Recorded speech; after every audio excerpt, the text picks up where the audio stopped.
So, Anthony, my first question is this. How does a guy with a Harvard degree want to dive in to do stuff like this to work in and around the game of soccer here on this side of the Atlantic, football probably back home? So it's a long story. First of all, I'm a soccer fan since I would say I'm 6 or 7 years old. I went to see my first PSG game with my dad, Uh-huh. and it was like opportunities. I mean, I had a good friend who in 2008 wanted to pass the FIFA player agent exam, and he did a private school, and this school was very bad. So we both had the idea to create our own school to prepare this exam, and this is how everything started. We created a company in France, and 3 to 4 years later, we had something like 90% of the candidates by having school in Paris, Nice, Lyon, Marseille, Nantes, and Bordeaux. And then I was into the agent side of the soccer industry, and I was very very interested by how do they work, and how do they work with clubs, and how clubs are also working, I mean, with their sporting staff and everything. And I realized that scouts are also very very important. So in Portugal, in Brazil, they did have a lot of scouts, but not in France. So we decided to create online courses for aspiring scouts. And then video analysts came, and then data analysts came. And this is how everything started, and this is why I'm here today. How different is it even in the last, say, 5 years when it comes to gathering data, looking at video, analyzing talent, all of those things? How different is it even in the last, say, 5 years? I mean, you mentioned going back at least 15. I Yeah. imagine even in the last couple of years, it's very different. How different is it? The main difference is like now everything is affordable. Either you are a professional club or not. You can have cameras, you can have softwares. So, it's, I mean, you just need to pay a very low fee to have access to image or data. But the main question is, what will you do with those image and those data? And that's the reason why we built SoccerEDU.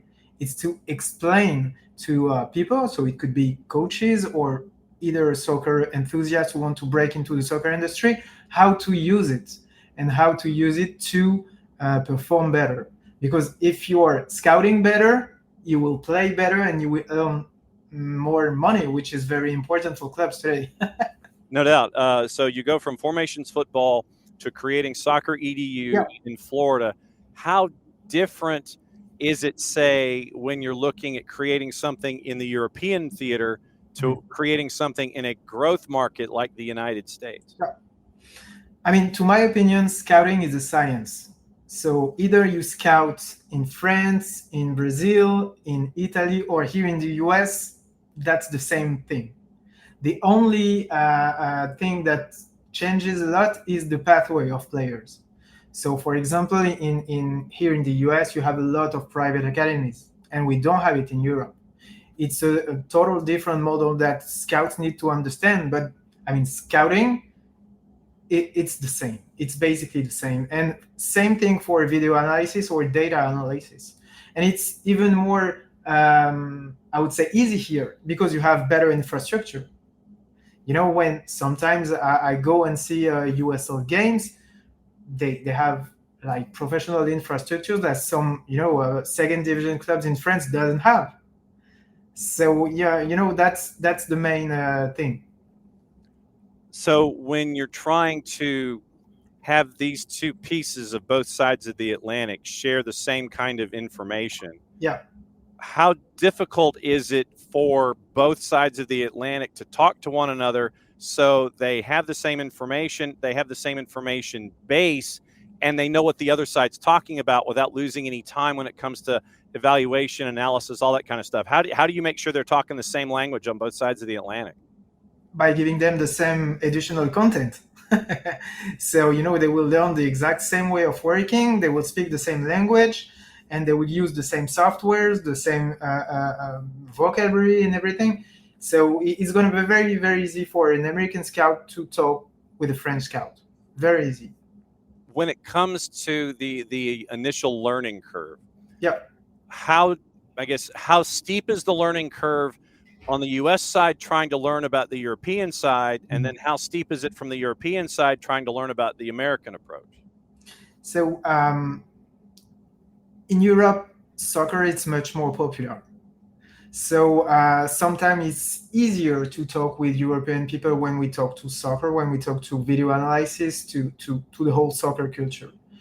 Here in the US, we need to go deeper to our students. We need to explain them how it works.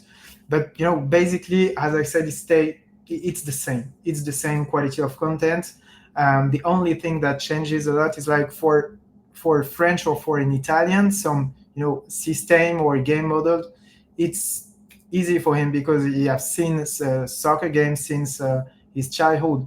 But here in the US, we need to explain a little bit more how it works and go back into the soccer history for our students to get the whole idea.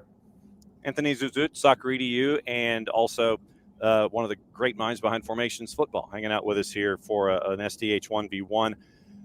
You have these conversations with people. We always talk, whether it's hanging out at a table for lunch or whatever, analyzing talent, analyzing data, what have you.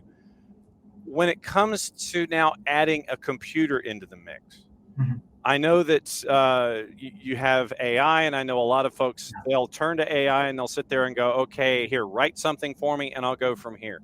I want you to look at something for me and I'll pick it up from there.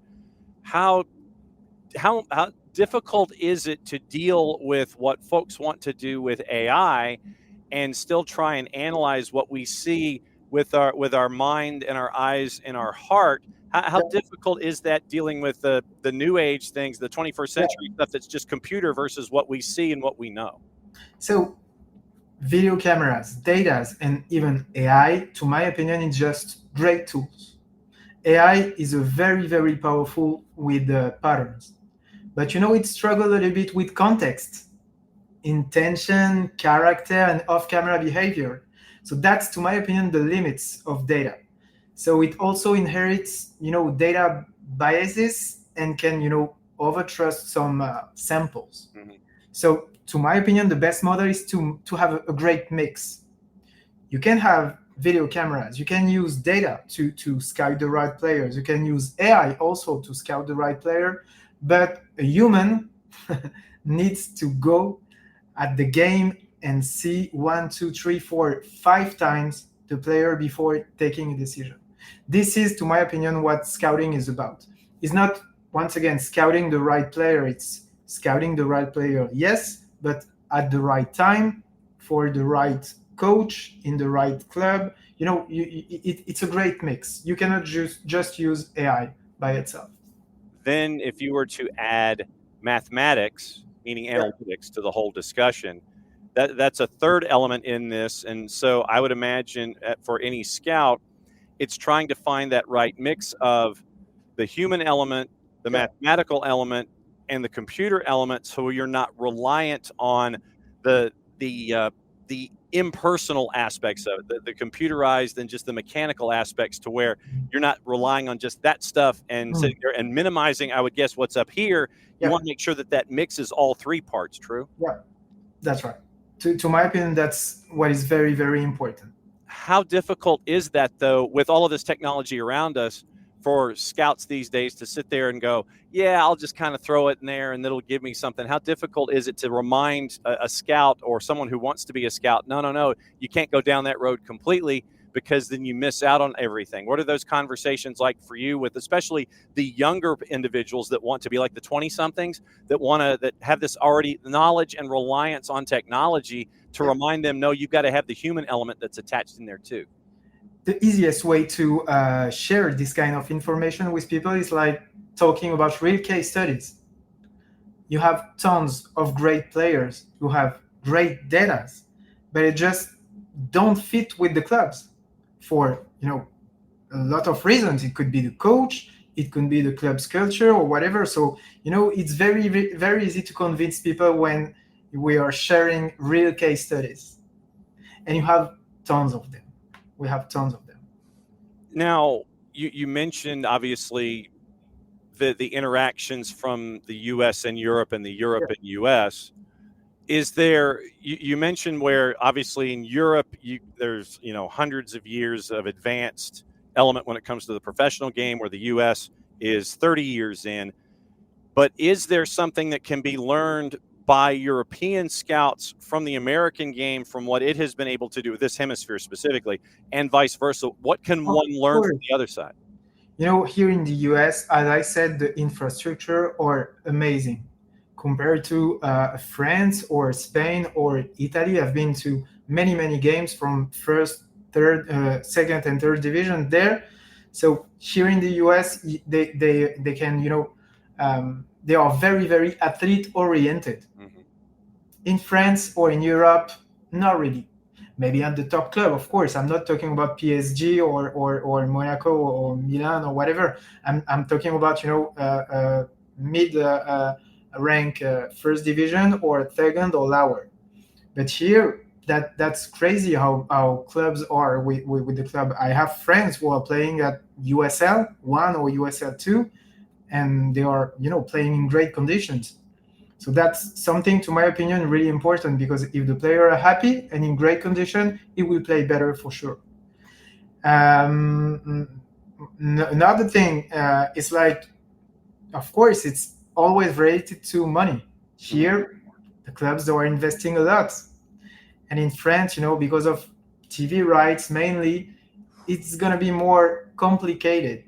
So in the US, sports it's a religion, which is unfortunately not the case in Europe. So that's, to my opinion, the main difference. It's like here in the US, when you have one objective, you will do everything that you can to achieve this goal. And in Europe, it's kind of different. When you started formations football, how far back before you started were you thinking about doing it? How much of a runway did you give yourself to sit there and go, yeah, I'm thinking this is a good idea? How long did it go from idea to actually beginning to be something? It took more or less 3 years, because I started by realizing that we are missing scouts and video analysts.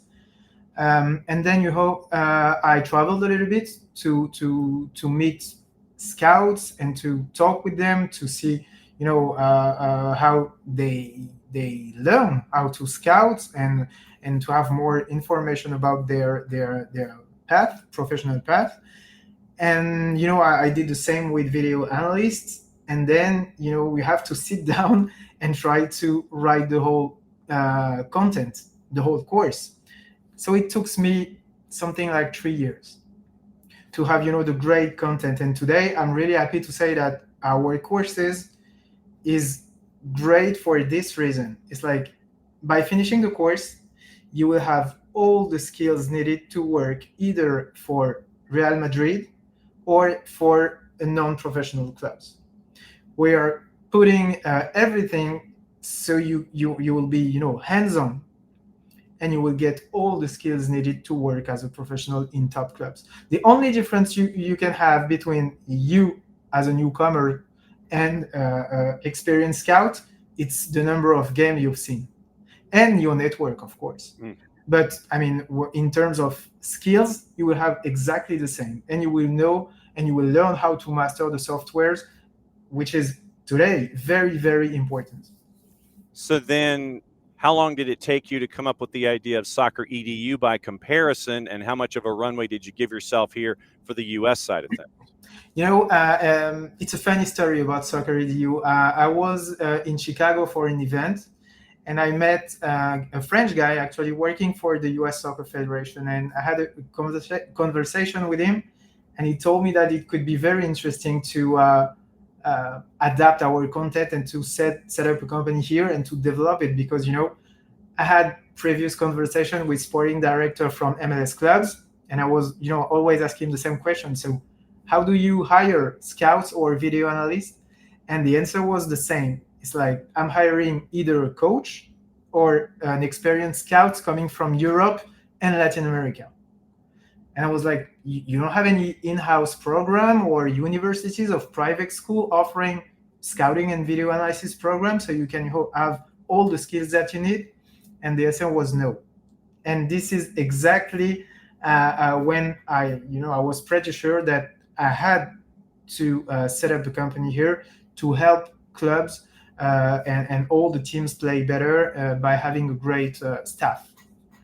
So then let me ask you this. How difficult is it for individuals that either make it through Formations Football or make it through SoccerEDU to knock on that door with a club to sit there and go, hey, I've done all this stuff. How difficult, what kind of feedback are you getting from folks that are graduates of these two programs to sit there and go, yeah, man, it's really hard for me to crack in the door? What do you keep telling them about that? I wouldn't say that it's hard. It depends which market you are targeting. Okay. So, today, I'm pretty sure that you have a lot of clubs who are missing scouts and a lot of clubs who are using cameras but don't know how to use the videos, the edit, the sequences. So when you are coming to a club by showing not your degree, not your diploma, but your skills and how you can help the club, I'm not really sure that it's complicated to be hired. To my opinion, when you have skills and in addition skills that are missing, it's going to be very, very, very, very easy. And today, as I said, tools and cameras are everywhere. But people who are able to master this and to help the team, it's more rare. So when you have it, when you finish the course and you have all the skills needed, I'm pretty sure it's going to be very, very not easy, of course, because nothing is easy, but you're not going to struggle because the market is huge. How many clubs off the top of your head do you think you have graduates of Formations Football and SoccerEDU? How many clubs have folks that have gone through those two programs that are now embedded in clubs, do you think? Any idea? Between 50 and 70. Okay. Clubs. Yeah. Yeah. So then look in the crystal ball for me. Next year, 2, 5, you can take it however you want. Yeah. How would you like to see both Formations Football and SoccerEDU continue to grow and make an impact? How do you see the next year, 2, or 5 years going when it comes to the growth of the programs? Oh, that's very, very. That's a very good question, actually, because for the past months we realized that clubs are looking for a more hybrid profile. They are looking for scouts who knows how to do video analysis. They are looking for video analysis to know how to use data. And,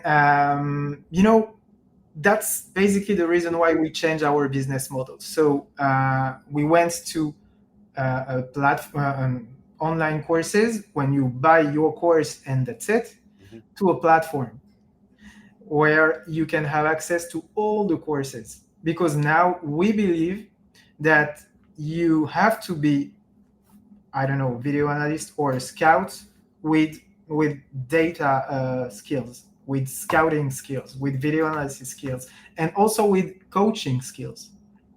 So we changed completely our business model, and now our main goal is to add more and more and more and more content to the platform, so our students could have continuous development program. So that's basically our main subject. So I hope that by the next months, or maybe next year or in 2 years, we have more and more students. We were building a very important communities coming from professional or non-professional clubs, and we will still be able to add more and more valuable content to the platform. How often do you update or think about updating the content and either adding to it, pulling outdated material out? How often do you think about processing and it's like, okay, yeah, we got to work on this, we got to work on this, we got to add this, we got to pull this out? How often do you go through that process? We are organizing online conferences every 2 to 3 weeks. And after each conversation, I'm just thinking about the content. Oh, you remember this guy?